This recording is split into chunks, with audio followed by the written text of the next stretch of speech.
नमस्कार दोस्तों, मेरा नाम है विजय कुमार। आप देख रहे हैं कॉमिक्स पिटारा चैनल को।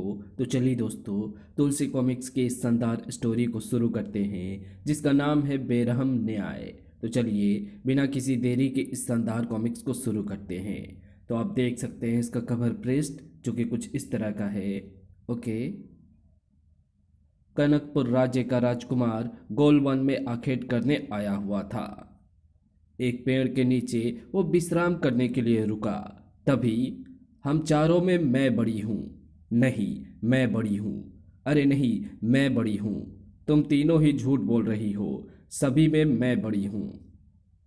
नहीं, मैं बड़ी हूँ। नहीं, मैं। नहीं, मैं। नहीं, मैं बड़ी हूँ।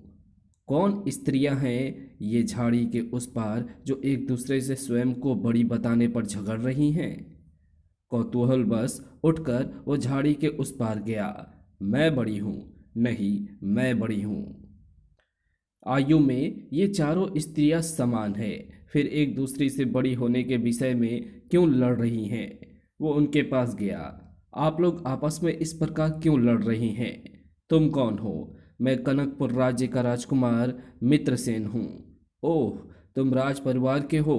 तब तो तुम हम चारों के झगड़े का फैसला कर सकते हो। क्या झगड़ा है तुम चारों का? हम चारों का झगड़ा ये है कि हम चारों स्वयं को एक दूसरे से बड़ी समझती हैं। इसी बात पर हम झगड़ रही थी कि हम में से सबसे बड़ा कौन है। क्या तुम हमारे झगड़े का उचित फैसला कर सकते हो राजकुमार मित्रसेन? कर तो सकता हूँ, पर पहले तुम चारों को बारी बारी अपना अपना परिचय मुझे देना होगा। ठीक है। तुम तब सबसे पहले मैं तुम्हें अपना परिचय देती हूँ। सुनो, मैं हूँ भूख की देवी। भूख की देवी? तुम बड़ी कैसी हो सकती है? तुम्हें तो 56 प्रकार के भोजन करके भी मिटाया जा सकता है, और कंद मूल खाकर भी मिटाया जा सकता है। नहीं, तुम सबसे बड़ी नहीं हो। राजकुमार, मैं हूँ नींद की देवी। प्रत्येक के जीवन में मेरी बहुत आवश्यकता होती है। बेशक नींद की देवी, प्रत्येक के जीवन में तुम्हारी बहुत आवश्यकता होती है, पर तुम चारों में सबसे बड़ी तुम भी नहीं हो। तुमको भी कभी भी रोका जा सकता है क्या? तुम तो मखमली बिस्तर पर भी आ सकती हो और कंकरीली पथरीली जमीन पर भी आ सकती हो। नहीं, तुम भी सबसे बड़ी नहीं हो। अब तीसरी स्त्री ने मित्रसेन को अपना परिचय इस प्रकार दिया। मैं प्यास की देवी हूँ राजकुमार मित्रसेन। ओह, प्यास को तो कैसे भी बुझाया जा सकता है, गंगा जल से भी और सरोवर के गंदे जल से भी। तुम भी सबसे बड़ी नहीं हो मित्रसेन। बाकी बची मैं। अब मैं तुम्हें अपना परिचय देती हूँ। मैं आस की देवी हूँ। किसी ने सच ही कहा है, देवी की आशा ही जीवन है। आशा के दामन को थाम कर ही मानव अपने जीवन में उन्नति कर सकता है, और जीवन में उन्नति कर आगे बढ़ना ही जीवन का सबसे बड़ा काम और सबसे बड़ा ध्येय है। इसलिए हे आस की देवी, तुम चारों में सबसे बड़ी हो। राजकुमार मित्रसेन, तुम आशावादी हो, ये जानकर मुझे बहुत ही प्रसन्नता हुई है।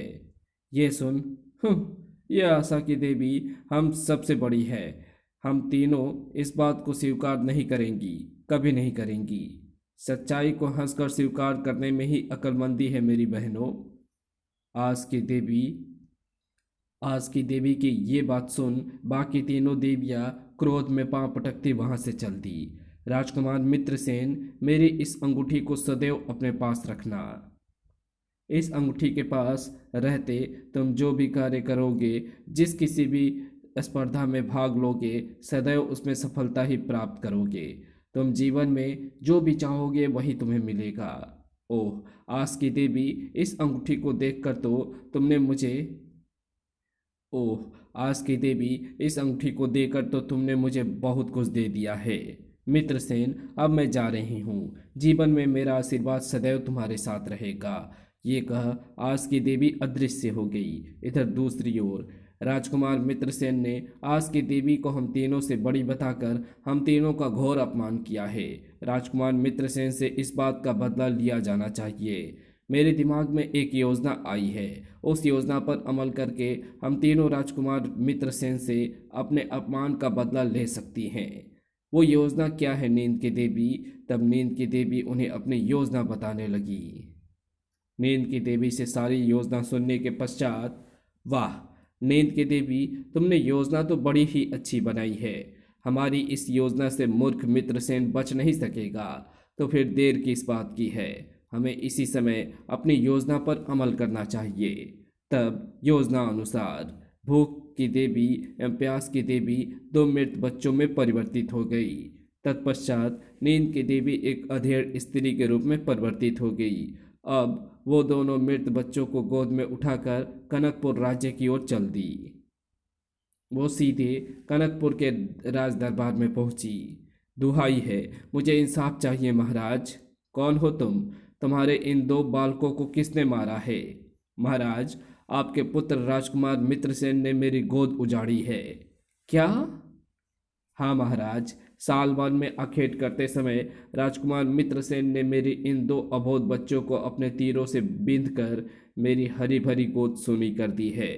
महाराज, राजकुमार मित्रसेन ने इतने इतने पर ही बस नहीं किया। उन्होंने मुझे घुड़की दी कि यदि मैं कनकपुर जाकर इस दुर्घटना की सूचना महाराज चतुर्सेन को दी तो वो मुझे भी जीवित नहीं छोड़ेगा। महाराज, मुझे न्याय चाहिए ताकि पुत्रों के वियोग में तड़पती मेरी आत्मा को शांति मिल सके। राजकुमार मित्रसेन ने ये कैसा घोर अपराध कर डाला? बेचारे निरीह इन दो बालकों को मौत के घाट उतार दिया।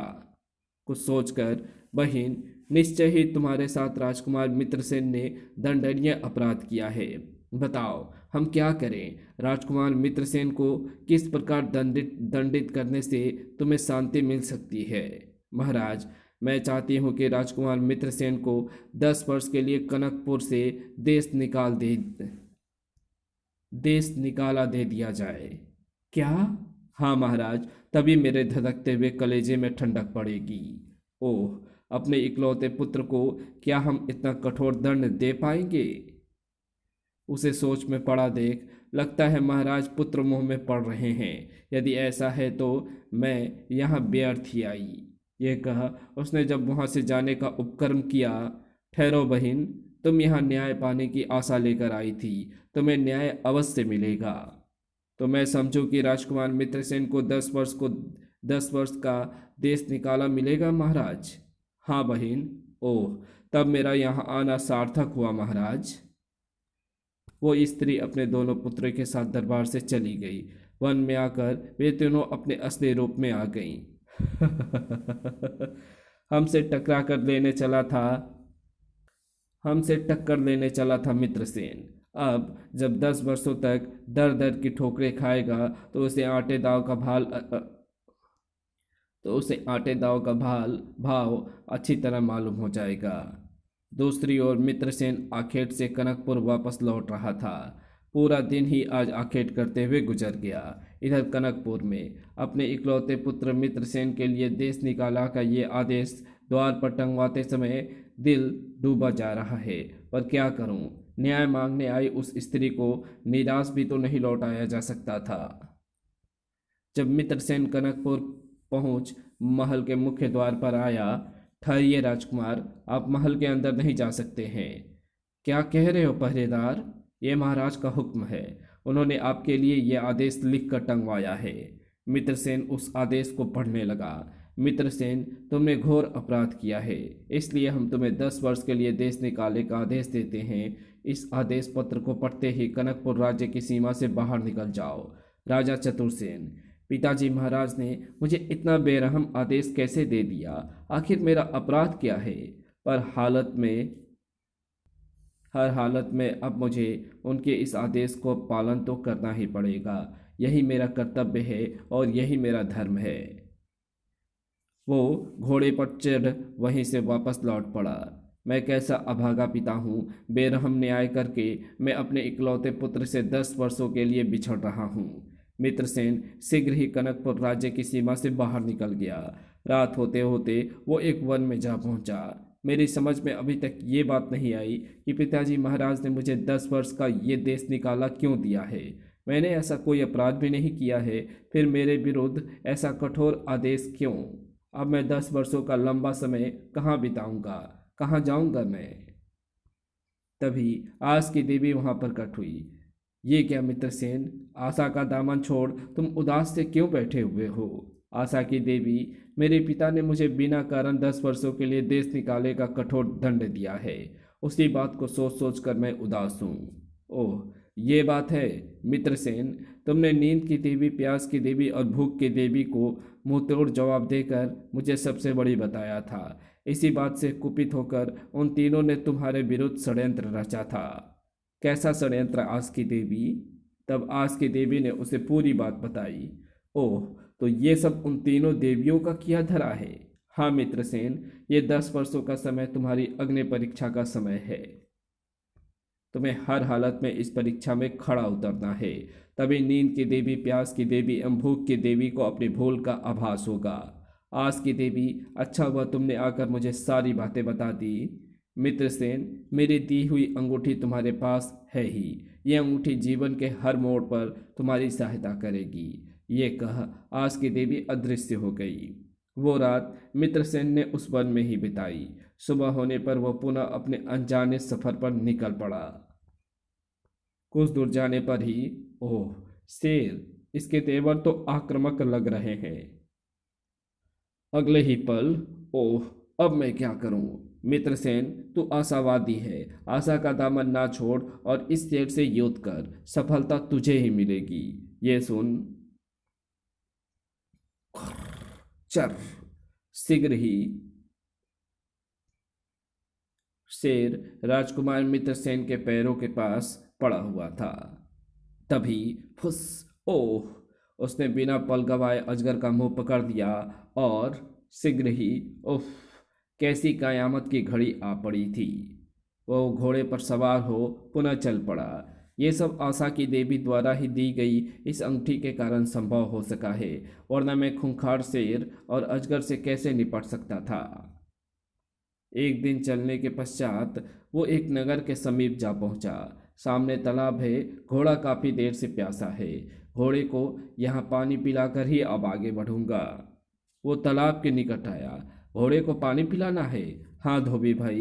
देखो मुसाफिर, ये तालाब मेरा है। इस तालाब से तुम अपने घोड़े को तभी पानी पिला सकते हो, पहले तुम्हें मेरे साथ चौपड़ खेलनी होगी। अगर तुम खेल में जीत गए तो घोड़े को पानी पिला लेना, और अगर हार गए तुम्हारा घोड़ा मैं ले लूँगा। चौपड़ के खेल में मैं विशेष पारंगत तो नहीं हूँ। यदि मैं खेल में हार गया तो घोड़े से भी हाथ धोना पड़ेगा। कोशिश करने में हर्ज ही क्या है। मैं खेल में जीत भी तो सकता हूँ। और फिर आशा की देवी द्वारा दिया गया आशीर्वाद भी तो इस समय मेरे काम आएगा। ये सोच, ठीक है धोबी भाई, मैं तुम्हारे साथ चौपड़ खेलने को तैयार हूँ। तो आओ, हो जाए खेल में दो दो हाथ। धोबी ने चौपड़ बिछाई और शीघ्र ही, लो धोबी भाई, तुम खेल में हार गए। ओह, ऐसा तो पहली बार हुआ है। अब मित्रसेन ने अपने घोड़े को पानी पिलाया। धोबी भाई, ये तो बताओ तुम्हें चौपड़ खेलने की लत कैसे लगी? ये तो राजसी खेल है। तुम जो सामने देख रहे हो वो मानिक नगर है। इस राज्य के राजा मानिक सेन को चौपड़ खेलने की लत है। वो हर किसी के साथ चौपड़ खेलने को किसी भी समय तत्पर रहते हैं। मैं उनका धोबी हूँ। मेरे साथ भी राजा मानिक सेन ने यदा कदा चौपड़ खेलते रहते हैं।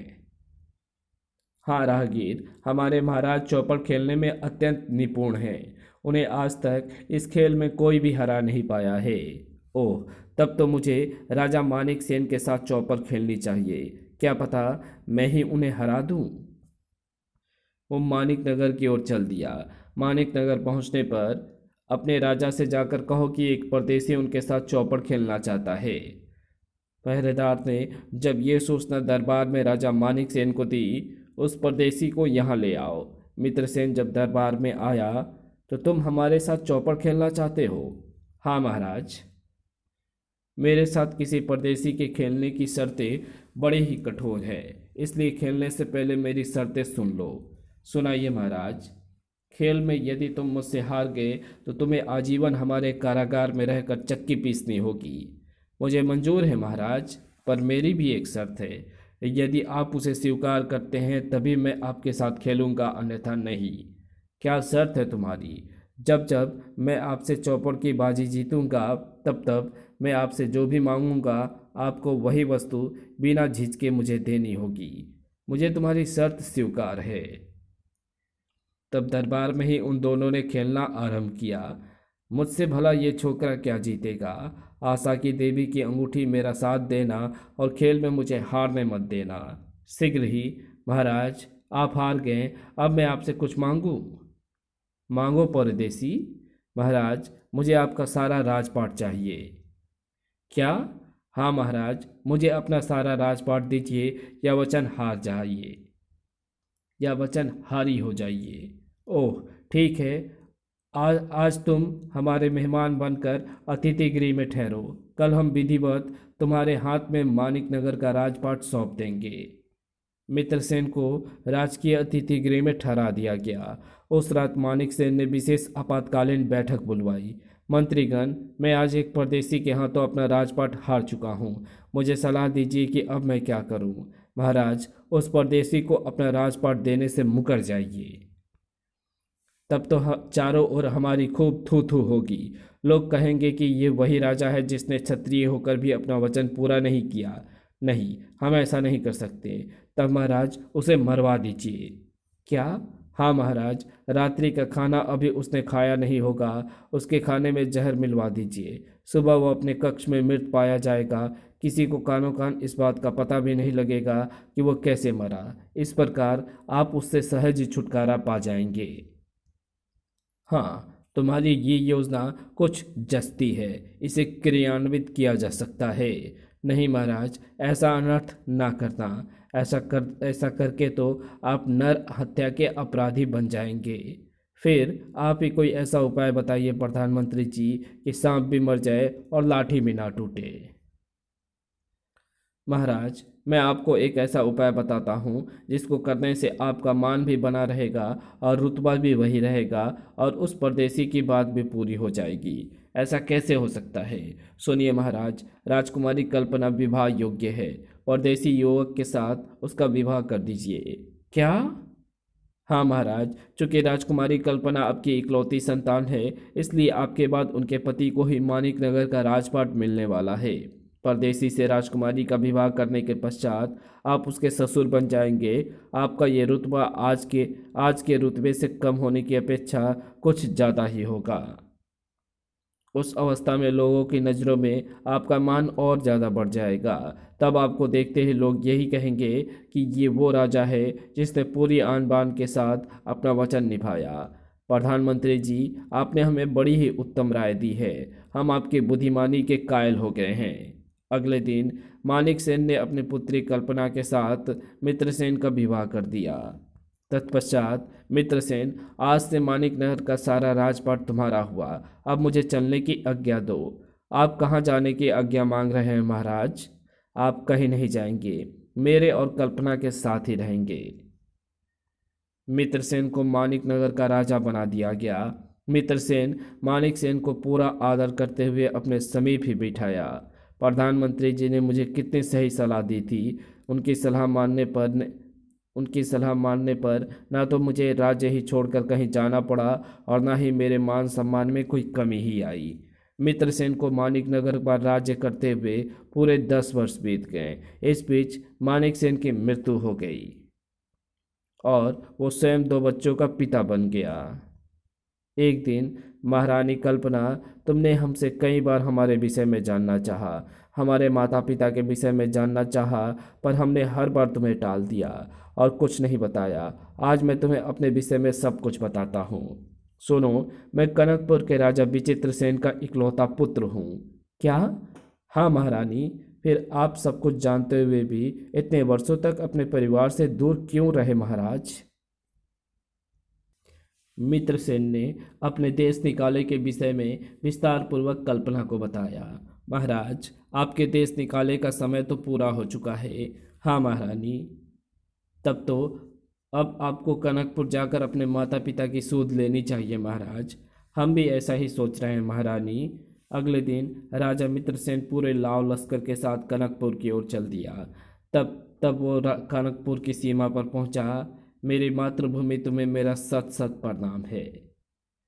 जब वो राजमहल पहुंचा, बेटा, उसी समय राजा मित्रसेन, तुम जीते और हम हारे। कौन हो तुम? महाराज, हमारे कारण ही आज से 10 वर्ष पूर्व आपने अपने पुत्र को देश निकाला दिया था। ओह, उस समय आशा की देवी वहां प्रकट हुई। आशा बहन, निश्चय ही तुम हम तीनों से बड़ी हो। और इसी के साथ ये कहानी यहीं समाप्त होती है। तो आपको ये कहानी कैसी लगी? अगर आपको ये वीडियो अच्छी लगी हो तो इस वीडियो को लाइक शेयर कमेंट ज़रूर कर देना। चैनल पर नए हो तो चैनल को सब्सक्राइब कर ऑल नोटिफिकेशन को सेलेक्ट ज़रूर कर लेना। तो मिलते हैं आपसे किसी और नई कॉमिक्स में, तब तक के लिए बाय।